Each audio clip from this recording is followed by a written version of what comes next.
And welcome to a Thoughts of the Roundtable special. It's me, no Paul, but with Alanna Crummy Dick, which No, has to be just Dick. I Just Alanna love the Dick. Crummy Dick though. It's so iconic. It's like the Is last it? thing you want your dick to be. Miss You're Dick, so how are funny. you? I'm good. How are you, my dear? I thought of you this weekend because trending on Twitter, which is one of our favorite social media apps, was American Dad. And I'm like, why is American Dad trending on like a Sunday night? And kind of low key viral, people were saying American Dad is better than Family Guy. And for those who don't know, we'll give them a little spiel. This is going to be supporting that argument. We are here for Stan Twitter. We are pro American Dad. American Dad is better than Yes. Family Guy. So for those who don't know, Family Guy came around first, and it's obviously the most popular of the two. It's definitely more out there. Still airs on Fox. And then a couple years later, American Dad came along, and the setups are a little similar in terms of the suburban family, playing off the family dynamics, but they're two totally different shows. And we're going to go into why we prefer American Dad, because I think a lot of people, based off their impressions of the two show, would go with Family Guy. And some people, Alanna, this might disturb you, they don't even know about American Dad. Are you serious? Yeah, I've had people who are like, which one? Wait, which one's that? Wow.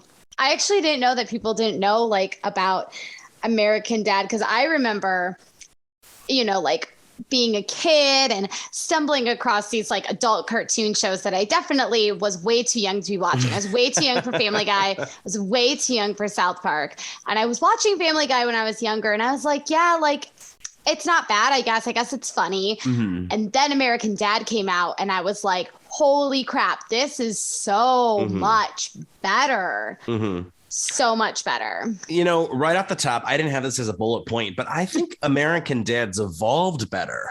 I feel like both shows have evolved, but Family Guy's kind of like, feels like Family Guy's done evolving. Whereas with American Dad, man, I feel like every couple seasons, something's shifting. There's like a different way that they're approaching the show. When it first started, a lot of the plots had to do with Stan, who's the father figure, who is heavily conservative, very, very like, pro-gun, Republican. And a lot of the plots had to do with his family, who tends to be more liberal, kind of like, balancing off of that. So there was a whole thing about gay Republicans. Remember that episode? There was like episodes about like immigration and gun rights and very, very political, not like political necessarily with like a message, but taking that like typical sitcom vibe and flipping that. I don't know if what you think of those early seasons, but those early seasons, I definitely agree. And I do agree. That was one of my points as well, that American Dad has really evolved.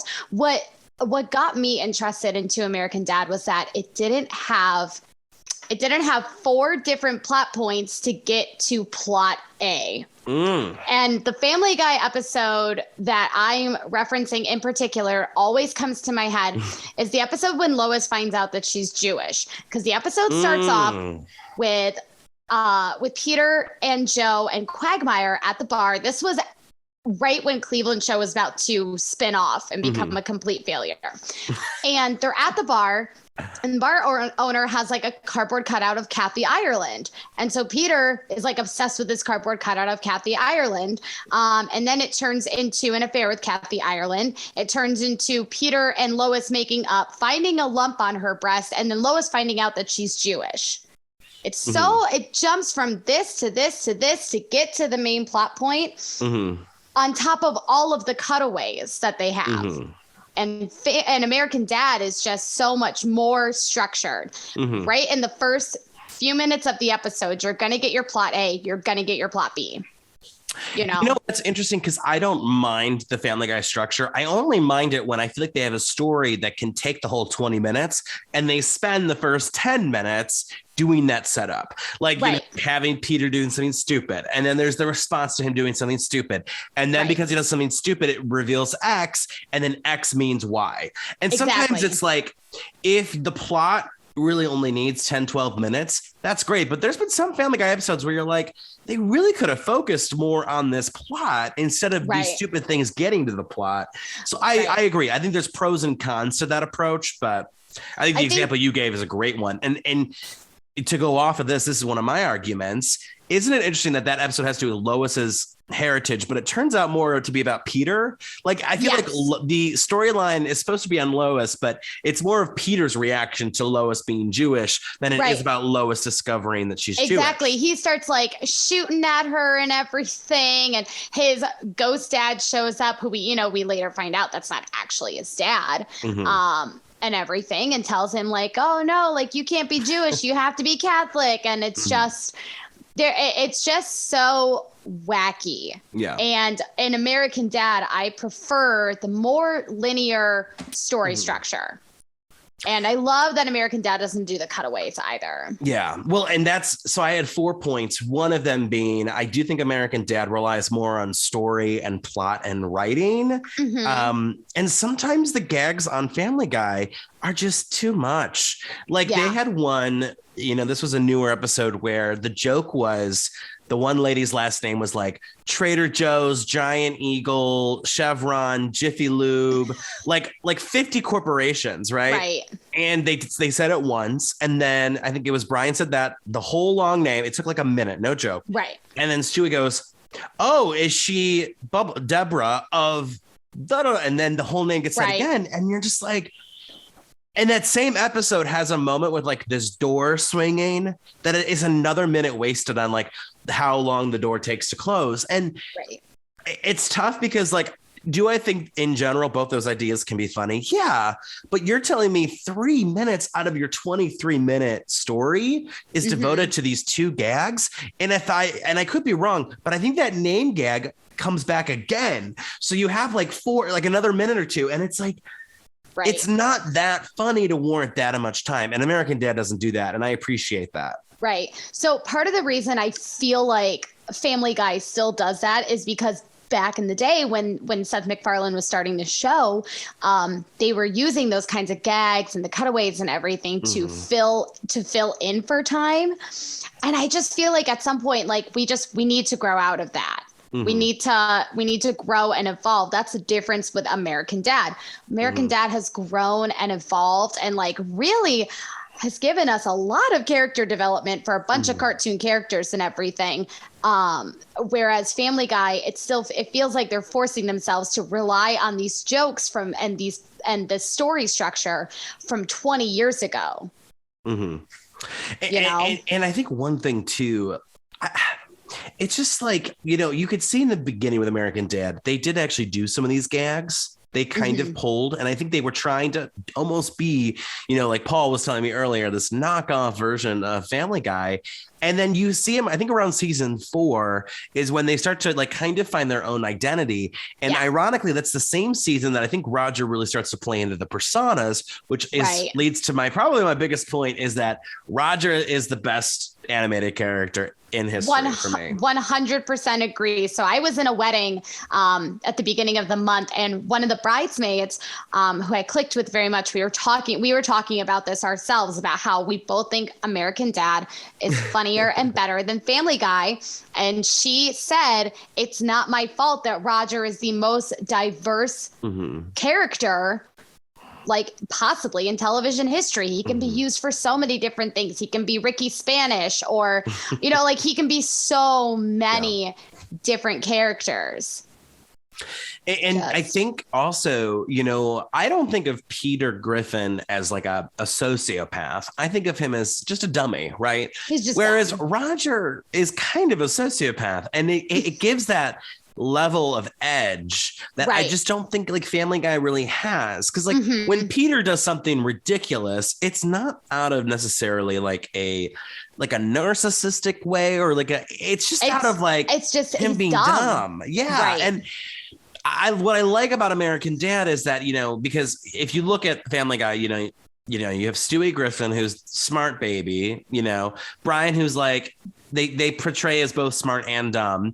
They portray he used Chris to be really smart. He has devolved. I agree with you. A lot to being to being like a keyboard type warrior that we see all over Facebook and Twitter and everything all the time. And like Brian has kind of devolved into being the physical like representation of all of that. People who act like they know what they're talking about when they really don't know what they're talking about. Yeah. And I think that's difficult because you paint Stewie as the genius and like you really don't want to have like two genius characters. So instead of they've devolved, like you said, they've devolved him into this like kind of know-it-all. He kind of is almost the narcissist of the show.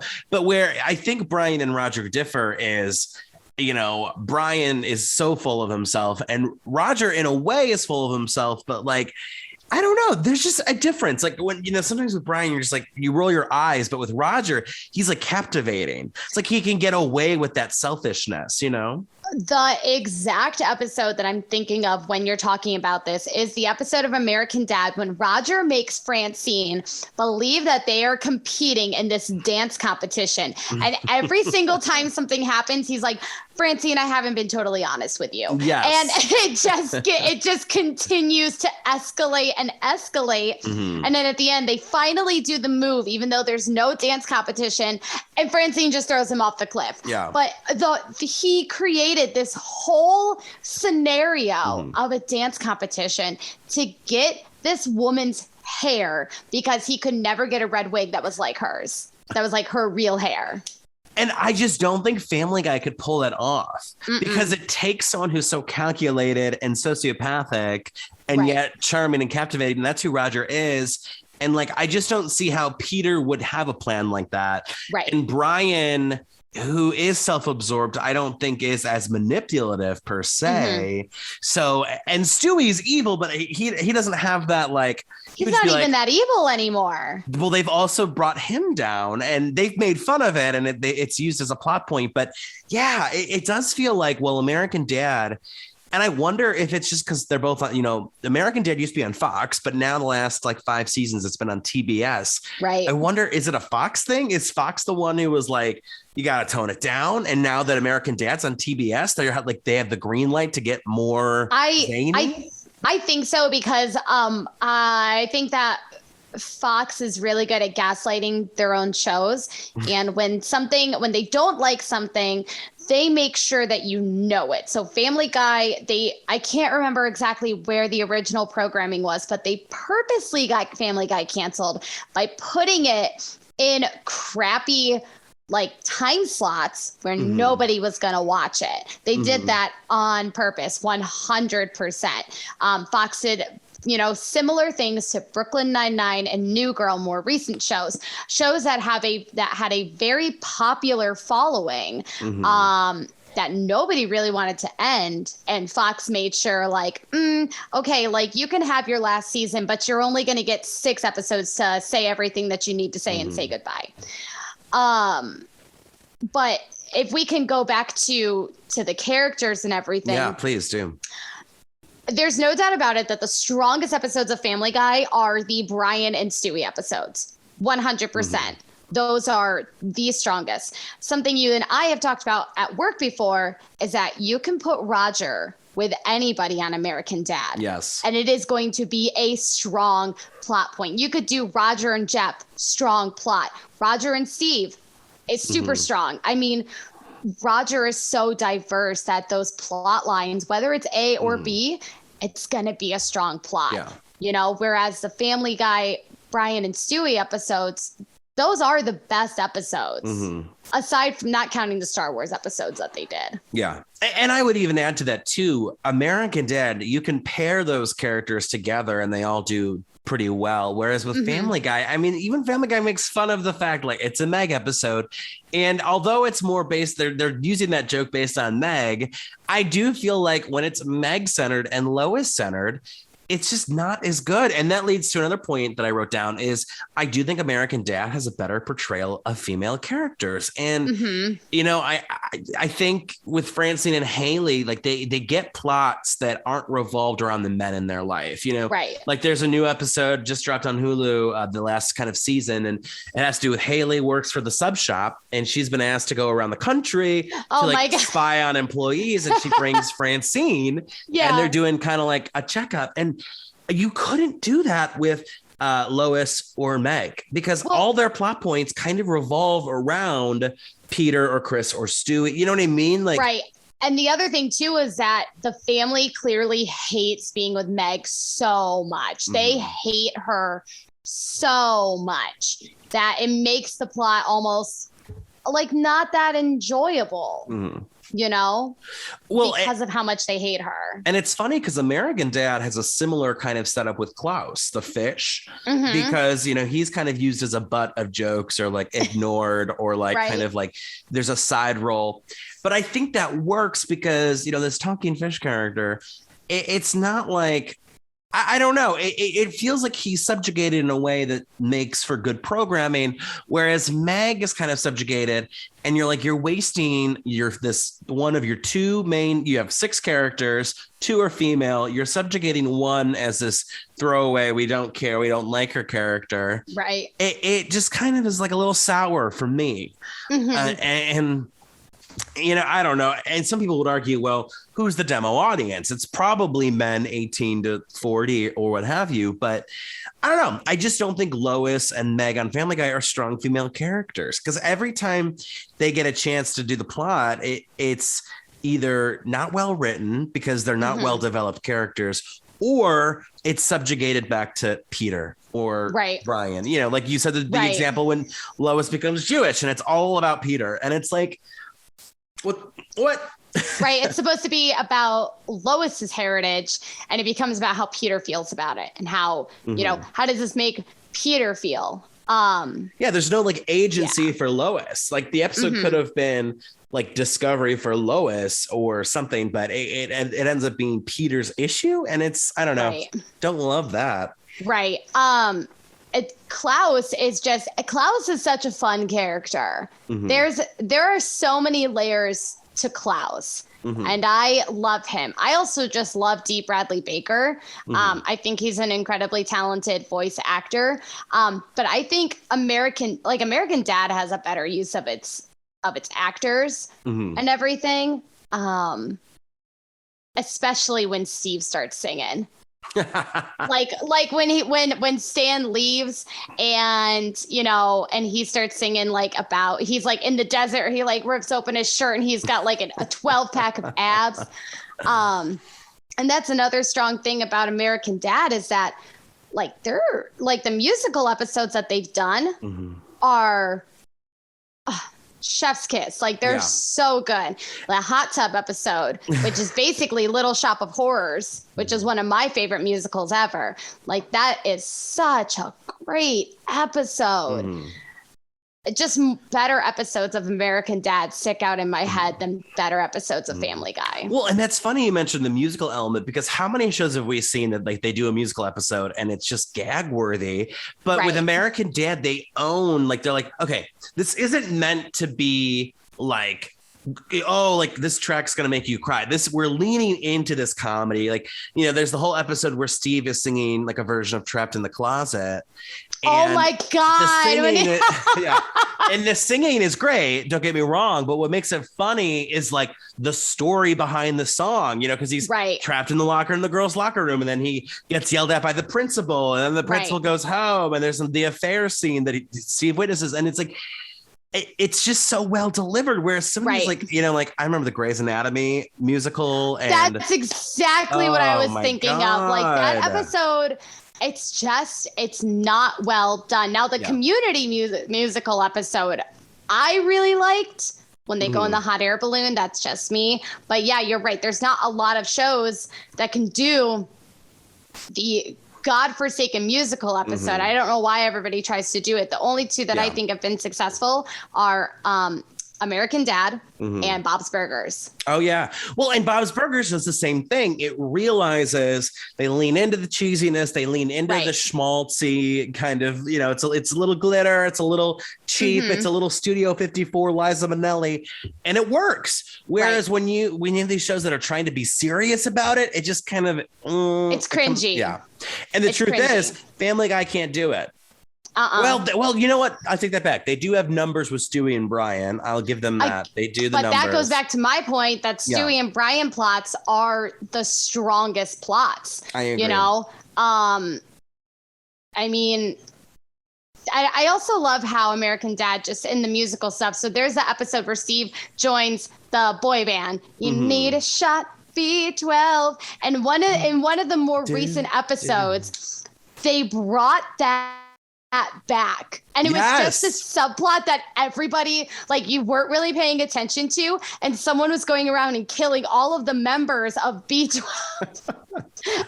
And nobody cared about it. But it was just such a nice little callback.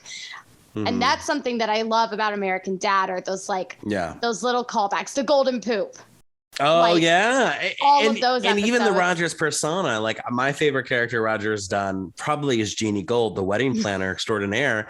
And you have the original episode, which is probably one of my favorites. It's like season 5, Shallow Vows, where he plans their Santa Francine's renewal. Right. But then episodes later makes a return casually and then makes another return. And then it turns out that Jeannie Gold is Ricky Spanish's sister, and there's that whole twist. And just I love when they do that, and I wish they did it a little bit more. But the fact that they even do it at all, like the consistency of it, I think Dr. Penguin's dead. They think he might be officially dead, unfortunately. That's one that is carried over a few times. But I also think that American Dad has some of those more creative, super random episodes. The 200, the episode where with all of Roger's personas, like all materialized. The episode where they're stuck in like the version of Walt Disney World, basically. And everyone has, yes, that's one of my favorite episodes. The Western episode, where like Stan is like an outlaw. Just American Dad does the special episodes like that so much better. And they have their crazy Christmas episodes. Every season, Santa's trying to kill them, or it's Krampus or whatever. And none of that stuff sticks out to me with Family Guy. I can't even recall if Family Guy does something like. Family Guy will do the holidays, but they don't really have like a shtick. They don't have like a set kind of thing. Having a shtick can be really good. Brooklyn Nine-Nine in the Halloween episodes, Bob's Burgers in the Thanksgiving episodes, American Dad in the Christmas episodes. Like those are episodes that will really stick out to people. Yeah. And I'm sitting here trying to think, and I can't think of Family Guy doing like really sticking with that kind of thing every single season. Yeah. And we've said this was my last point that I had, was I just think American Dad is hitting their stride. I think the last few seasons of Family Guy, it's felt very Simpsons 2.0 for me, where I'm not seeing a lot of ingenuity, but I do look forward to new episodes of American Dad. Right. And, they just dropped the new season. And actually there was a few that I had never seen before. So it was really exciting to okay, I've seen this one and I'm going to rewatch it, but then, this one's new. And yeah, I just feel like they finally kind of have like a freedom, or like maybe it's just like a casual, like we don't even care in a good way. Like we're just going to try something and see if it works. And this experimentalism that I think Family Guy is losing.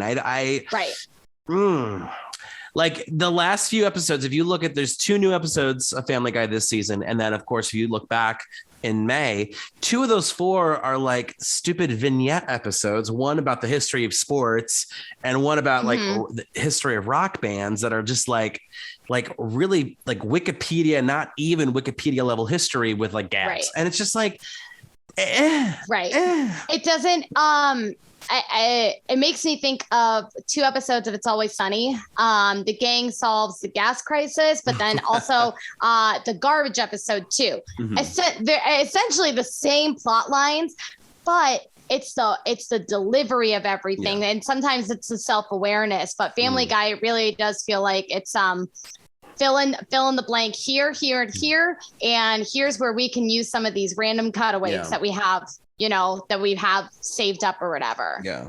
I just think that American Dad is it's just so much better. It's well done. I think it's Seth MacFarlane's best work. Oh, yeah. Personally. And it's what's crazy about that is I think it's definitely his least focus on work ever. I think he just comes in and does voices now. I think in the beginning he was more involved, but I think at this point he comes in and cuts him a line. I don't know if he's doing the same thing for Family Guy, but he might even be doing the same thing for Family Guy. I mean, that's the thing with some of these shows that are on forever and ever and ever. Eventually the creators, kind of give the show to somebody else. Yeah. Like that can be said for Shonda Rhimes and Grey's Anatomy. She's not the showrunner anymore for Grey's Anatomy. She hasn't been the showrunner for years. Yeah. She's given the reins to somebody else. So I don't know how much Seth MacFarlane has stepped back at all when it comes to Family Guy, but American Dad, I think when he comes in and he just does the voices, and the fact that I just found out that he is the voice of Roger blows my mind.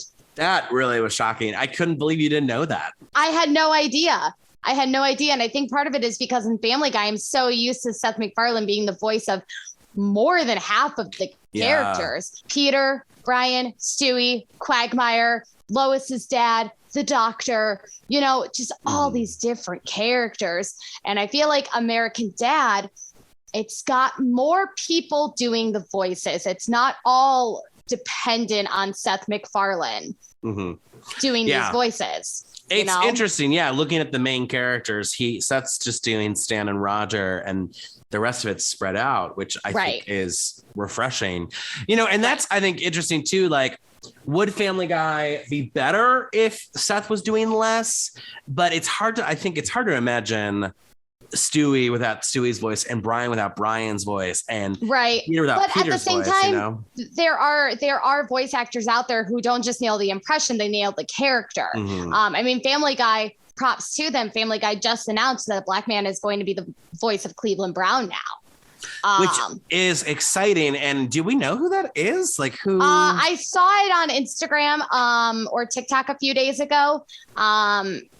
Which, like, good for them. It's about time. There's no reason that white people should be voicing people of color, because there's no reason that white people should be doing these stereotypical voices or whatever it might be, taking opportunities away from people of color.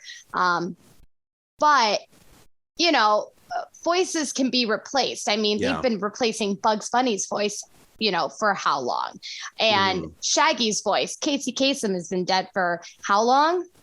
Oh, yeah. But people have been, it's not about just nailing the impression. It's about nailing the role. You can say something as Bugs Bunny or you can say something as Shaggy, but it's a matter of also acting with it. And if Seth MacFarlane ever wanted to step away and Fox didn't want to cancel the show, I'm sure that they could find somebody who could do those voices, and you wouldn't even know the difference. Yeah. So, well, I've made all my points. Any other points you would like to add in here? No, none that I can think of. But if you ever want to talk about TV again on your podcast, where I am. I had a good time. We'll have to definitely do some more specials on Thoughts the Roundtable with Alanna Dick, because that's me. You had some good points tonight. Well, thank you so much for this discussion. I just had to talk about it after Twitter, and I always have fun with you. So, well, thanks for listening. Alanna will be back soon, and have a great rest of your day or evening or life or whatever. And we'll see you soon.